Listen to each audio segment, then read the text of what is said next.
Hello, everyone. My name is AP the Weird One, and welcome back to episode 7 of Chain Soldier, title The Commander of the Second Squadron. This episode is primarily about learning about our second squadron, Mirai, but also kind of investigating what the Thunder God Kudasetsu has been up to, trying to track out what her location is. And there's some little bits and pieces. This is mostly going to be a little bit of a summary, but I'm going to try to add a little bit of flavor. I mean, there's some stuff definitely to talk about, but I definitely think it's more of a recap. But we're also finishing off volume 9 of the manga, barring one other scene, which maybe we might include it in episode 8. We'll talk about it. But let's get into the business at hand. Beginning, we're at chapter 70 and it goes to 73. Beginning of chapter 70. So Yuki is on his way back to the command room to discuss the matter of Kudasetsu, what's been going on, and he's being stalked by Commander 8 for some reason.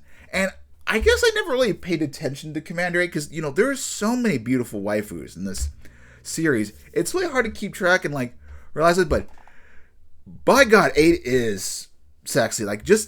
We saw a little bit in the previous episode, but I think really here just having a close-up her face, the blonde hair, the nice kind of greenish eyes, and maybe it's color burl or something, kind of like her light emerald, light green eyes.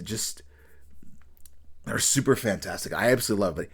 He's getting stalked by her, and he doesn't exactly know why. It does become a little bit obvious, later in the series why, what's her obsession with him.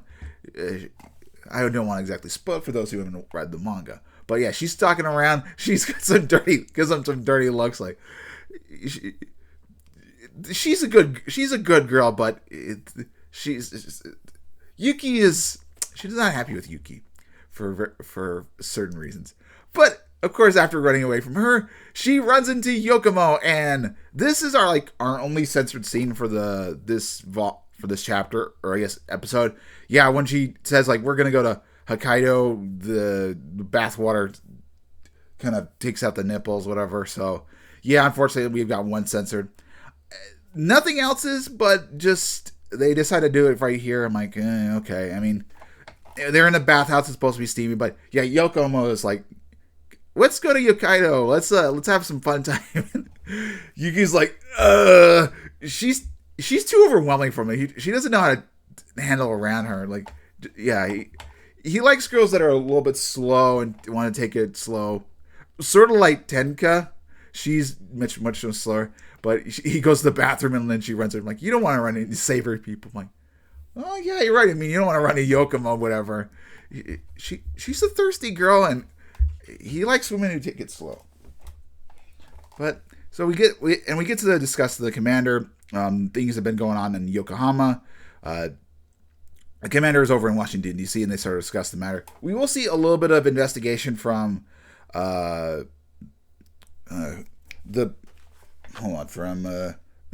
Azuma family. They'll help out a little bit in trying to track things down, but they discuss the matter, and of course they identify the Thunder God in question. They don't exactly know her name, but they identify her, and she tasks Ren tasks Mirai to be in charge, and she chooses Kyoko to be her second command. And this is kind of basically where we start off with the adventure. We go, they go back in the human world, and we just learn backstories about these two. Why? What's their deal? And they're actually, as harsh as Mirai is, they're just really good rivals to each other. They're just best friend rivals. They're just pushing each other to the maximum. That's the vibe you get from them. She's very hard butt, but they both Kyoko and Mirai just kind of bounce off each other. They're both from. It sounds like they're both from Okinawa, and she was the toughest fighter in the block, and then Kyoko came down and just spanked her. But a woman who's after who's a woman after my own heart, a fighter and everything, and they just both kind of are challenging each other in a friendly manner to become who the next commander is. They're all joins in for it, and they don't want to be sneaky or anything. She's very honest and forward. Whoever's going to be the best, it's going to be because we respect each other. That's the deal with Mirai. So she looks tough, but she's pretty nice. she is the best friend of Kyoko, At least that's how I interpret it. But so yeah, and I'll discuss a little bit more about her from this scene because I want to talk about it more of her casual nature. But yeah. So they're both in charge of different squadrons, and like how they were basically promoted at the same time. They're just rivals. They're very active frontal rivals. But then we get back to the hotel, and Mirai noticed something between her and Tenka. It's like, you want to discuss this matter? I'm like, not really. And it's, of course, about Yuki, because they're kind of, both her and Tenka are in love with each other.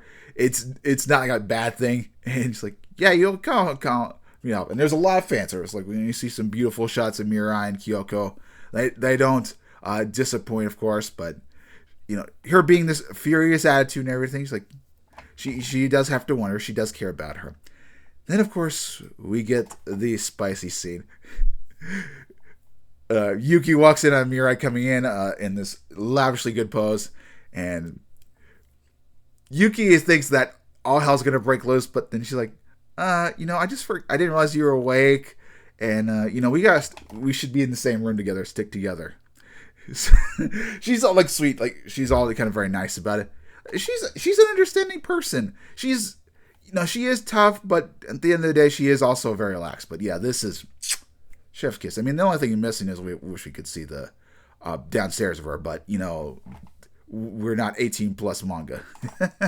Still, yeah, it's a very beautiful shot. I mean, it's kind of get unpredicted, I would say. She's not a hardy. Maybe we'll argue that she's a little bit jealous of her, jealous of Kyoko, but yeah, she's chill, and we'll kind of see that later. But when they do find where Kurosetsu has been holding the hostages, we do get more backstory about her ability, and her second squadron. This kind of comes out of nowhere, so to speak. I mean, it's in the manga, but we learn about her second commander. She's the red flag bearer, and she can give power to one person only. Of course, that is Mirai, because she kind of put her in place and said, "Why don't you take your skills and use them for me?" So she's super dedicated to her. I believe that does give her a power boost, what they're kind of implying. But we do see that she and her ability is like she can make multiple copies, and then with her signature ability, she can pulverize an individual down to their like atom, essentially, or like just the bits and pieces of them. But she's got multiplication. This will be used for a fan service scene a little bit later. But yeah, we see her pummel the heck, and like her clones like have the strength, but then like if she's injured, like one of them gets destroyed, it's not a big deal. But there is a bit of extension to her abilities. But so we do get to see what her thing is, and I guess Yuki is a little bit concerned. Then, of course, afterwards, after they investigate the building, Kyoko did get injured, and she's got to strip down to her birthday suit, and Yuki's got to investigate. And of course, Mirai just walks in like, "What the hell is going on here?" Like she kind of understands the slave service, like the payment for the slave, but she didn't know. I was like, what the full extent of it is. And in the manga, it's like when she walks in on them, like they see her, and I think in the anime, in this case, it's implied that they don't see her. So there is a little bit subtle differences. But man, her facial expressions are so cute. She is a very cute personality. Cutie. She's like, romance and things are not her forte, but she's trying to learn. There's things that will make her soft up. But she's like, what? Like the two boyfriends, and like, no, we're just a slave and a master. We're just really loyal and dedicated. Bit weird, but all right. So, and in the spicy scene, of course, Kyoko investigate, and like when he completely sees her, like, you're beautiful. He admires her. Like, yeah, she is nice looking. But I do want to talk a little bit more about Mirai. Despite being hardy, she is very relaxed. Like when they go walking around the city, like you can kind of tell with her outfits, like flip flops, and kind of showing a little bit of her cleavage. Like she's tough, but also a bit casual. Like she's, I guess, sort of sexy tomboy. Whereas if you see like Kyoko, she's very uptight, like very conservative. Wears the pantsuit. So there is a bit of a difference. You could say this would make a little bit of a letting her opponents to leave the guard down, but I don't necessarily see that. And there is one where we're seeing the bonus scene where we can kind of see like what her aesthetic is. Now, one of the most important scenes, of course, Korosetsu loses her slaves, and she follows them back to the hotel, and she sees someone having like banging, and she wants to replicate that with Yuki. And this scene is very important. It will lead to much comedy, greater things in the future. For those who know, we will find out by the end of Volume 10 what this entails. But this is a very important scene. Let's not regret.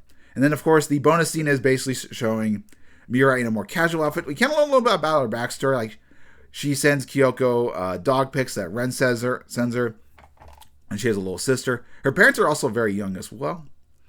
But yeah, so you can kind of see that she is casual, harsh. Oh yeah, I can probably show her a little face. Harsh, but still very, relaxing. She likes to dress a little sexy. It's part of her nature. But with that, hopefully have a rest of your wonderful Thursday. I'm recording this pretty late, but yeah, and this is a good. It's a fine episode. Nothing too outlandish. I mean, we do got some good fan service. Just one fan service blocked off, but I would say the highlights, of course, seeing Mirai in her nude outfit, of course, but also just seeing how beautiful like Eighth Commander is. Like just seeing her those rich green eyes, like in their pale face, like she is super beautiful. I'm definitely gonna be keeping a look at it. Maybe on. Where the manga comes out and looking at this beauty. But man, Eighth Commander, gorgeous. Anyway, take care.